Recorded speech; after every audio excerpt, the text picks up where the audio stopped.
Hi, I got some splaining to do. In this video, you're gonna see me stop at a booth at the Washington County Fair. It's the booth of the First Christian Church of Brenham, and visit with Pastor Charles and Amy, wonderful people. And if you subscribe to my channel, if you watch any of my videos recently, you may have seen a talk I had with Pastor Art with the church. He's not with that church. He actually is the pastor of a church in Rockdale, Pastor Art. But he helps out with the booth here in Brenham. He was at one time the pastor of the First Christian Church of Brenham, and he's closely associated with the Christian Farmers of America.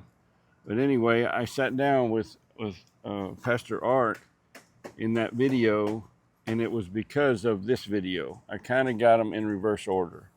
And there's a reason for that. The sitting down with Pastor Art, it was just I turned the camera on, we shot the video, and I got home. It was so easy to just, upload it. Very little editing, like 2 minutes, and it was going up to YouTube.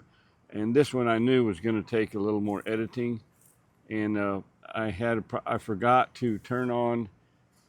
You're going to see me talk to Pastor Charles. And he had a microphone on. That microphone was not turned on. It was not energized. So I had to do a lot of work with the audio for you to be able to hear him. It's not the best, but it's okay. So that's why if I hadn't explained this, you might have been watching this video and say, wait, what? Something's not right here. Well, this talk with Pastor Art, he and Amy passed on to, Pastor Charles and Pastor Charles and Amy. I'll get it out. That words are hard, right? They passed on to Pastor Art my story, and when I met him the following day, Pastor Art asked me for permission to pass that along to leadership within the church. He said he gets asked that, hey, tell me something you've heard back from congregation, or someone you've met, or someone you've come across in your ministry, a story, something. Let me in on some of it. And he said he wanted to pass along my story, and I told him, well, I can make that easy for you. Let's just sit down, turn on the camera, and we'll make a YouTube video, and you can provide them a link, and they can get the whole thing. He said, it sounds like a good idea. So we did that. And that's the one that went up day before yesterday, I believe. Anyway, here you go. This is not a total redundancy. There's more here. Just keep in mind, this one came first, and then the talk with Pastor Art second. That's it. Let's go. Let's go do it.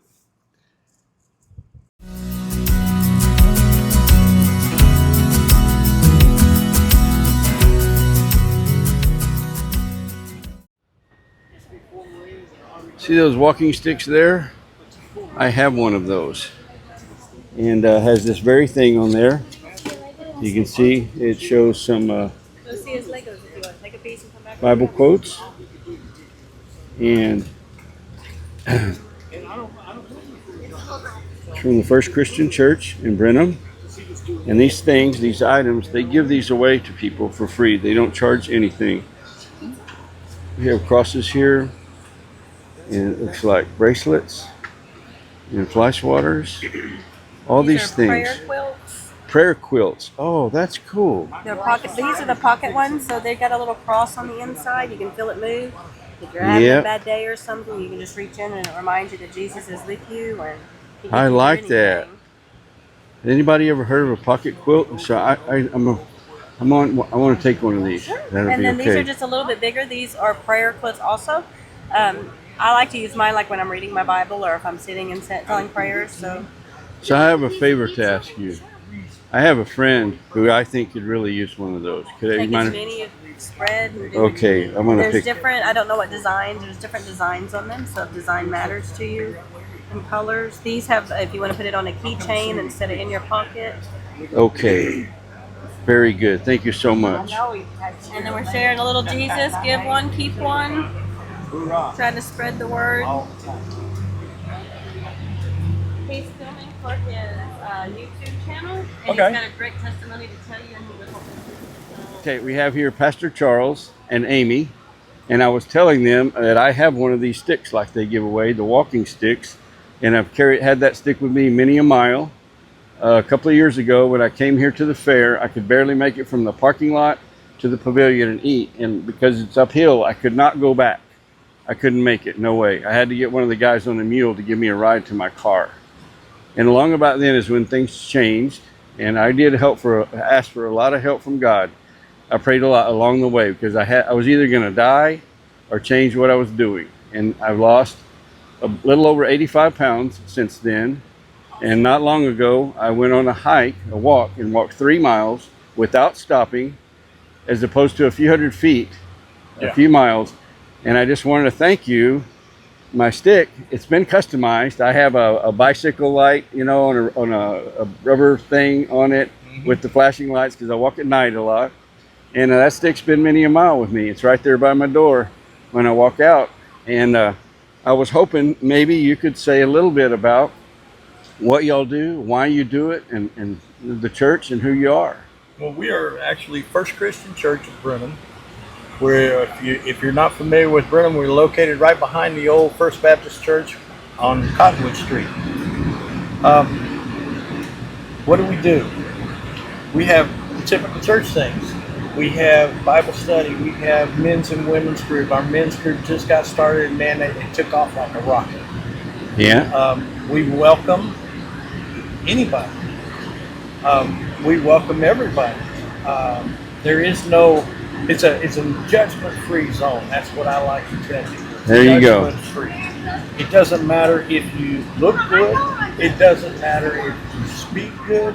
When you walk in the door, you're welcome. Right. That's First Christian Church. We are a praying church. You don't have to be dressed to the nines to come in the door. We pray constantly. Probably some of my congregation would say I pray more than I need to. But if you believe like I do, I need to pray all the time. Yes, sir. And so that's what we do. We're here doing this, the fair, the booth in the fair. This is our, what, third year or fourth year? Fourth year that we've been doing this. I always like to say we're Bible-based also, because we're a very Bible-based Yes, church, ma'am. so that's important to keep that first and foremost. Yeah. Everything is made by our members. We have ladies that do the sewing on the quilts. Guys do the sticks and the crosses. Oh man, I can't remember how long it took. Lots of to tie a bunch of bead. beads. So y'all get together and just have like a night or an evening and do, it's kind of like craft work, except you have a goal. When we started out, we just picked up a bag of stuff and take it to the house and do it at Yeah. the house. And we're sitting there instead of Or during Sunday school. instead of doing this, or during Sunday school when we were doing Sunday school, or on Wednesday nights when we were doing Bible study. Not enough to be distracted, Yes, sir. but enough to accomplish a little Right. bit. You're doing good work. Week. I think people appreciate it. I hear a lot of people talk about it's just they've come to expect or know this booth's going to be here at the fair. Used to make these sticks. Well, yeah, I was going to ask, where do you source these sticks? Where does the stock come from? The guy that was here, Brother Art, and I used to make them. Yeah. We made, for 3 years, we made every one we gave We away. normally get the cedar and then they cut them down and then sand them and we drill the holes. This year everybody was a little busy and Christian farmers were very kind to give us some for this booth round No, this year. They gave us a whole Who, bunch. who was that? Fellowship of Christian Farmers. Fellowship of Christian Farmers. Yes. They provided the sticks this year. This year they provided the sticks. That's Now, the owner manual to your stick. they're Oh, and I didn't they get an were- operator manual with my stick. I have one now. Take that that one one now, with you. yes sir. All Take right. that with you. Yeah, it explains all the beads and everything on it. And I was going to tell you, you said yours is customized. I have a friend of mine who's blind that uses his for Yes, his sir. walking stick. Awesome. I took him one. He uses, and he has customized his. And so it's a ministry. Okay. To me. I- It's a ministry. I carry some of this in my car, so when somebody says, "Hey, I saw y'all at the fair, and they had this and this and this, but I didn't get over to see you," I say, "Oh, I'll hold that thought. I'll go out to my car and get them one Yes, sir. because that's my ministry." I was telling somebody earlier that I ran from God for years. I ran from God. And they said, "What do you mean?" I said, literally, when God said, "I want you to be a minister," I would go the other way. I'm a music leader. I'm a worship leader. I'm a Sunday school teacher. This or that, whatever. I made excuses to God until I was preparing to fill in for Brother Art one night, and he goes, the thing I was studying, I can't even remember what I was studying, but every time I went to look up a scripture, I got an advertisement for being an ordained minister. Every time. And in my aggravation, I shook my fist at God and I said, if this is what you want, here it is. And I filled out the paperwork. I said, now it's in your hands. If this comes back okay and I'm approved, I'm your man. If it comes back and it ain't, then I don't want to hear anymore. We just keep doing what we're doing. Yeah. 3 weeks later, I was his man. And you have it. Well, I think you probably made a very wise decision, both you and God. I mean, I could have run more, but I had already told him, if it comes back, I'm your guy.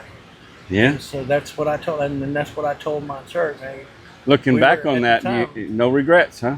I don't. Right. I'm tireder than I used to be.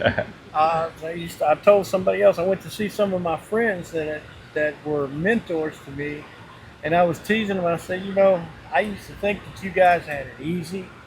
You worked 2 days a week, maybe 3, and I said, and the rest of the time you could play golf or go to the beach or whatever you wanted to do. And I said, I ain't been fishing since I became a preacher. And I used to fish constantly, but I ain't been since I was preaching, since I got to be a preacher. I said, I ain't been to the beach. I ain't been fishing. I don't even play disc Maybe golf. you should have Bible study over there at the lake, and you can have Bible study while you're fishing. I don't even get to play disc golf anymore, which used to be my all-time favorite pastime. Yes, sir. But well, thank you for what you do. It's a blessing. Would I trade it not for $1 million? Yes, sir. I think it's wonderful. And I love my church. I love my family at the church. Yes, sir. The biggest thing we want is heaven to be overfilled. So, and the more people we can bring to the Lord, the more blessed we are. I told somebody this morning, I never imagined serving in a church that would love me as much as my church does. Never imagined it in my life. It's wonderful. Thank you so much, Pastor Yes, Charles. sir. I appreciate it. It has been my I'm a little okay. Yes, sir. Bless you. I really think it's wonderful what you do, and I know that God's smiling down on you. Thank you, Amy, for getting me set up here. Y'all have been wonderful hosts. Yes, sir. Come back and see us. Have a blessed rest of your day and weekend. I know a lot of people are going to come through here to see y'all, and you touch a lot of hearts. I know it. You did mine. That's what we're wanting to do. Yes, sir. Thank you. Thank you. You have a blessed